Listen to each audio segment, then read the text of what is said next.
Bonjour à tous, dans cette vidéo nous allons faire 3 exercices autour de la formule d'intégration par partie. Dans le premier exercice, on demande de calculer les intégrales suivantes à l'aide d'une intégration par partie. Donc nous avons 4 intégrales qu'on nous demande de calculer.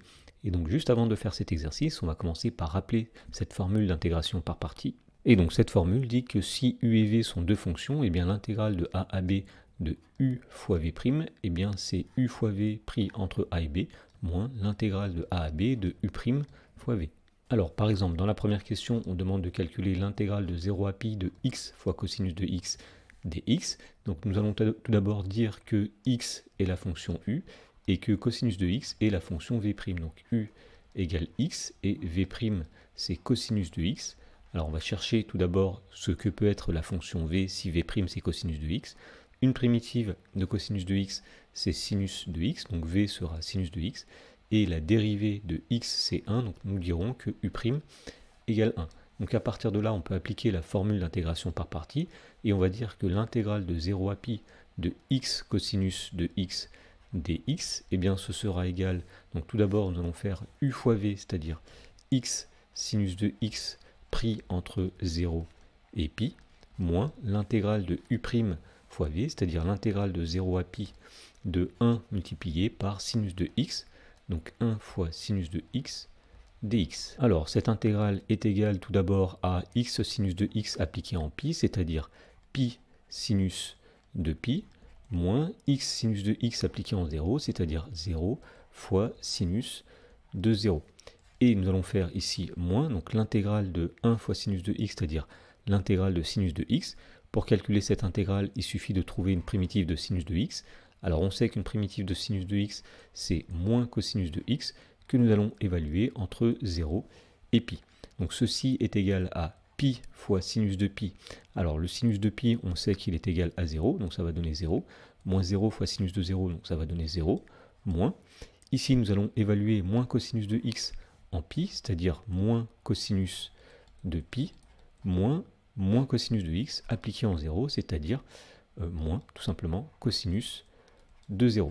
Donc à partir de là, on peut terminer le calcul en disant qu'on va avoir ici moins cosinus de pi, c'est-à-dire moins 1, moins cosinus de 0, c'est-à-dire plus cosinus de 0. Cosinus de 0 est égal à 1. Et donc finalement, on obtient ici, donc moins 1, ça va faire plus 1. 1 plus 1, ça va donner 2. Avec le moins devant, nous obtenons que cette intégrale est égale à moins 2. Dans la question numéro 2, on demande de calculer l'intégrale de moins 1 à 3 de t plus 2 facteur de l'exponentielle de t dt. Donc là encore, nous allons appliquer la formule d'intégration par partie. Donc la fonction u sera t plus 2 et la fonction v' sera exponentielle de t. Donc nous allons poser ici u qui est égal à t plus 2, v' qui est égal à exponentielle de t. On va chercher la fonction v telle que v' égale exponentielle de t. Autrement dit, on va chercher une primitive d'exponentielle de t. Et on sait que c'est exponentielle de t, puisque la dérivée d'exponentielle de t, c'est exponentielle de t.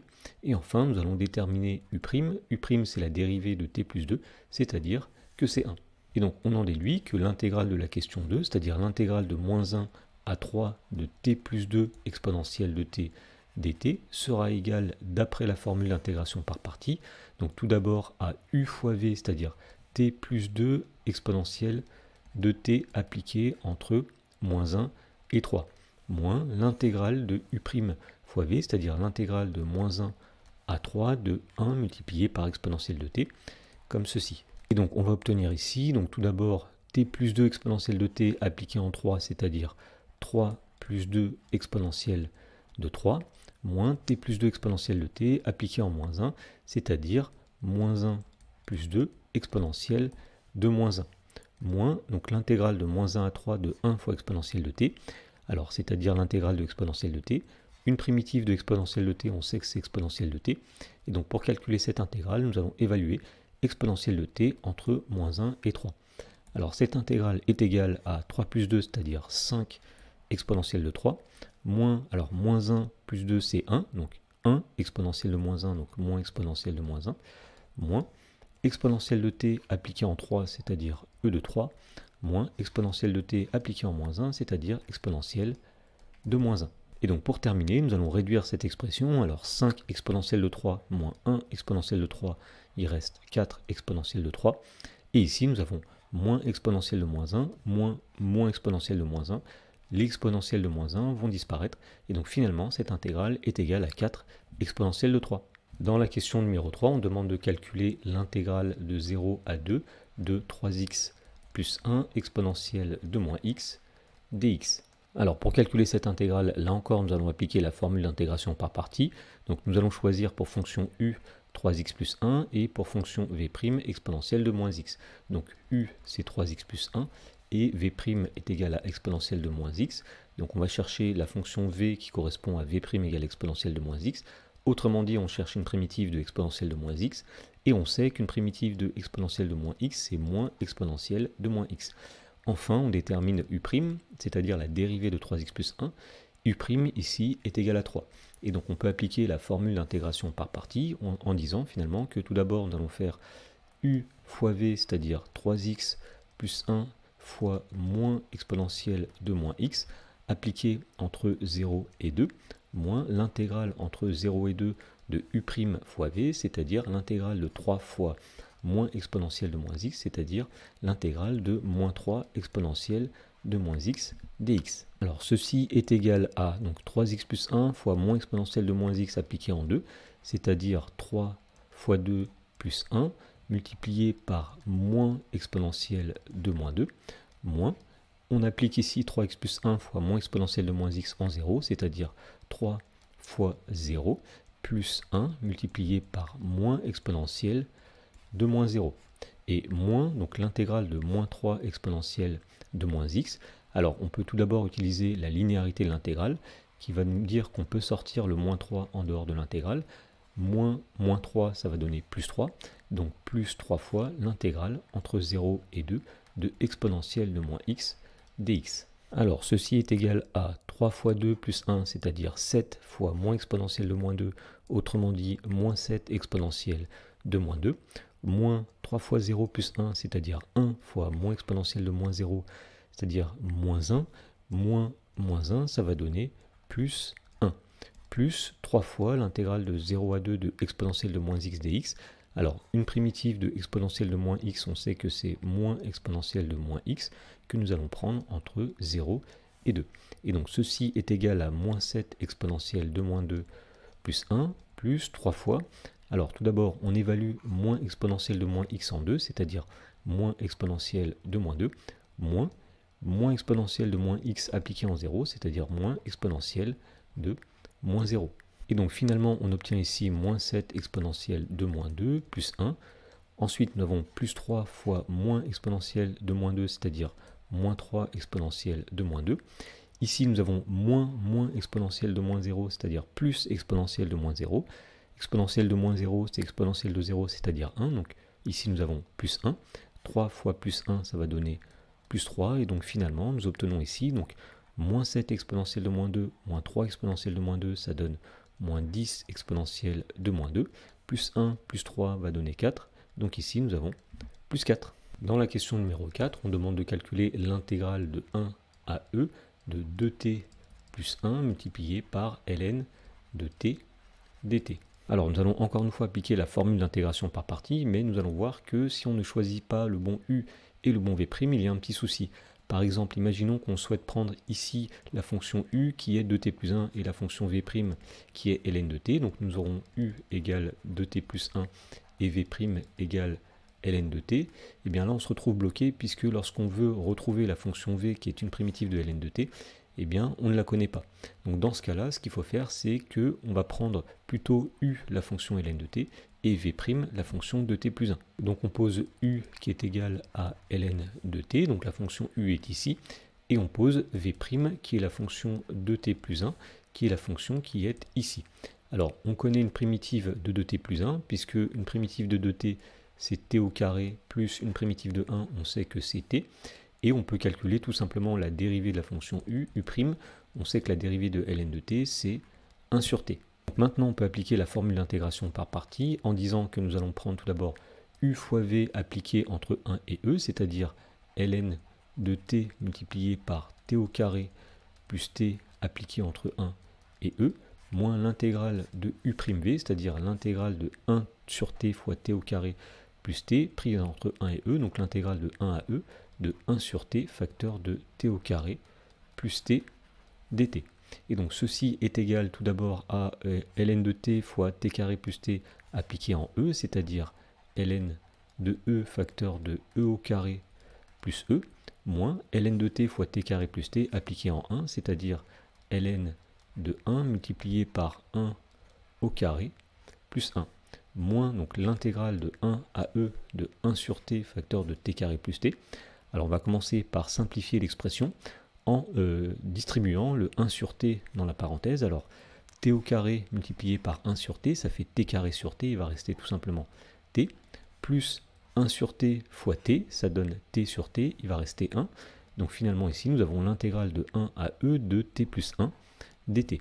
Et donc ceci est égal à tout d'abord ln de e, on sait que c'est égal à 1, multiplié par e au carré plus e, donc finalement on peut tout simplement mettre e au carré plus e, moins, alors on sait que ln de 1 est égal à 0, donc 0 fois quelque chose ça fera 0, donc ça va donner e au carré plus e moins 0, moins, donc l'intégrale de 1 à e de t plus 1 dt, on calcule cette intégrale en prenant une primitive de t plus 1 dont on sait que c'est 1 demi de t carré plus t que nous allons évaluer entre 1 et e.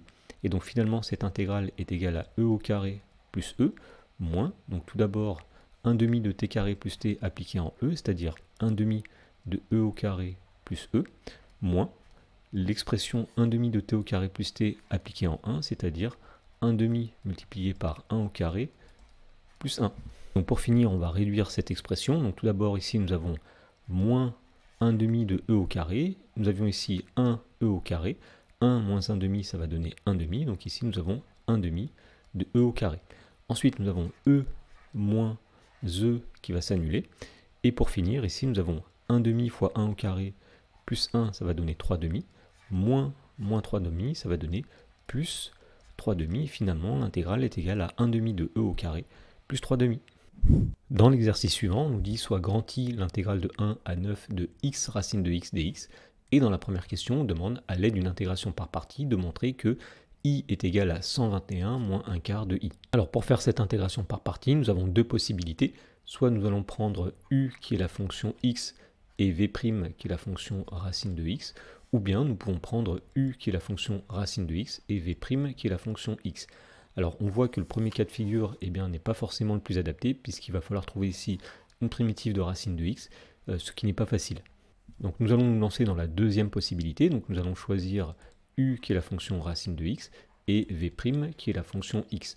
Alors une primitive de x on connaît, c'est 1 demi de x au carré, et la dérivée de racine de x, c'est U' égale 1 sur 2 racines carrées de x. Et donc on en déduit grâce à la formule d'intégration par partie que l'intégrale grand I, qui est l'intégrale de 1 à 9 de x racine carrée de x dx, est égale à tout d'abord U fois V, c'est-à-dire racine carrée de x multiplié par 1 demi de x au carré évalué entre 1 et 9, moins l'intégrale de 1 à 9 de U' fois V, c'est-à-dire l'intégrale de 1 sur 2 racines carrées de x multiplié par 1 demi de x au carré dx. Alors on va tout d'abord calculer le premier terme ici en remplaçant tout d'abord x par 9, c'est-à-dire racine carrée de 9 multiplié par 1 demi multiplié par 9 au carré, moins l'expression qui est ici appliquée en 1, c'est-à-dire racine carrée de 1 multiplié par 1 demi multiplié par 1 au carré, moins l'intégrale de 1 à 9. Nous allons réduire l'expression qui est ici.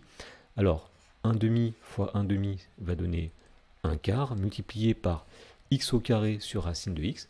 Alors pour simplifier, x au carré divisé par racine carrée de x, nous allons dire que x au carré c'est x fois x, donc le tout sera divisé par racine carrée de x, et nous dirons encore que x c'est égal à racine de x multiplié par racine de x. Donc l'expression x carré sur racine de x sera racine de x fois x divisé par racine carrée de x, et nous pourrons ensuite simplifier par racine carrée de x, c'est-à-dire que ici nous sommes ramenés à calculer l'intégrale de 1 à 9 de x multiplié par racine carrée de x dx comme nous venons de le voir. Alors le nombre grand I est égal ici à racine de 9, c'est-à-dire 3 multiplié par 1 demi, c'est-à-dire 3 demi, multiplié par 81. 3 fois 81, ça va donner 243, donc on obtient 243 demi, moins, alors ici racine de 1 c'est 1, fois 1 au carré, ça va donner 1 divisé par 2. Ensuite, nous avons moins, donc une intégrale. Nous avons ici une constante multiplicative, 1/4. D'après la linéarité de l'intégrale, nous pouvons sortir cette constante multiplicative. Et donc nous allons dire que nous obtenons moins 1/4 fois l'intégrale de 1 à 9 de x racine carrée de x dx. Et donc on constate que le nombre i est égal à donc 243 demi moins 1 demi, c'est-à-dire 242 demi. 242 divisé par 2, ça donne 121, moins donc 1/4 qui est ici, multiplié par l'intégrale de 1 à 9 de x racine carrée dx, qui s'appelait grand I dans l'énoncé. Donc on retrouve bien finalement que grand I, c'est 121 moins 1/4 de i. Dans la question numéro 2, on demande d'en déduire la valeur exacte de grand I. Alors pour cela, nous allons résoudre l'équation qui est juste au-dessus, c'est-à-dire l'équation grand I est égal à 121 moins 1/4 de i. Donc cette équation est équivalente lorsqu'on fait passer le moins 1/4 de l'autre côté à i plus 1/4 de i égale 121. Alors 1 plus 1/4, ça va donner 5/4, donc nous avons 5/4 de i qui est égal à 121.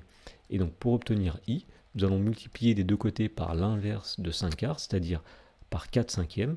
Autrement dit, i est égal à 4/5 multiplié par 121, c'est-à-dire que i est égal à 484 divisé par 5, soit 96,8. Dans le dernier exercice, on nous dit qu'on pose grand I qui est l'intégrale de 0 à 1 de x exponentielle de x dx et grand J qui est l'intégrale de 0 à 1 de x au carré exponentielle de x dx.